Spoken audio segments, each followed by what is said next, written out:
I never thought my life would spiral into the dark void it's now become. My name is Jason, and I'm writing this because I feel lost, angry, and betrayed. I need clarity, maybe even validation. I need someone to tell me that I'm not crazy for wanting to walk away from the woman I once vowed to love forever. 3 months ago, my little girl, Emma, was still alive. She was the light of my life, her laughter, the music that filled our home. Emma was only 7, with a smile that could melt the hardest heart, but that smile began to fade when she got sick. The doctors told us she needed surgery, urgent, expensive surgery. It wasn't just a suggestion. It was her only chance to survive. I'm not a rich man. I work long hours as a warehouse manager, and while it pays the bills, it leaves little for emergencies. I begged, borrowed, and even tried to raise funds online. But as the days passed, the reality sank in. We didn't have enough. The deadline loomed and Emma's condition worsened. I was desperate. Through it all, my wife, Clara, remained calm. Too calm. She consoled me, saying, "We'll figure it out." But she didn't seem to share my urgency. I chalked it up to denial, her way of coping with the fear of losing our daughter. I tried to carry the weight for both of us, thinking that if I just worked harder, prayed harder, Emma would make it. Emma didn't make it. She passed away in her sleep 3 days before the surgery deadline. The grief that followed was unbearable. I didn't know how to breathe without her, let alone move forward. But in the midst of my mourning, I discovered something that shattered me all over again.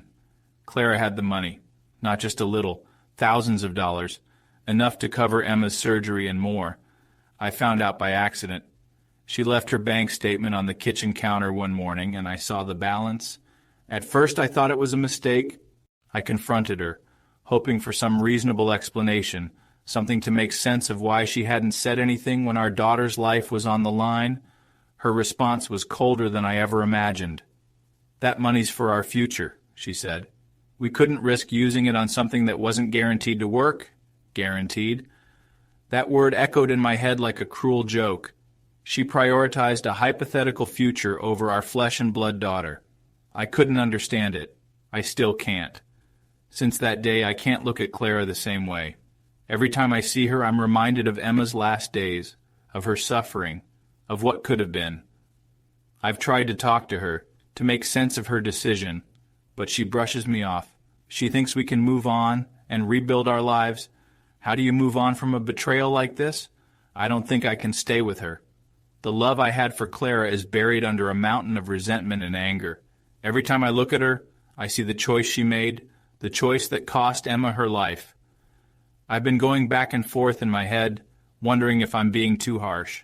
After all, grief does strange things to people. Maybe she's as broken as I am, just in a different way.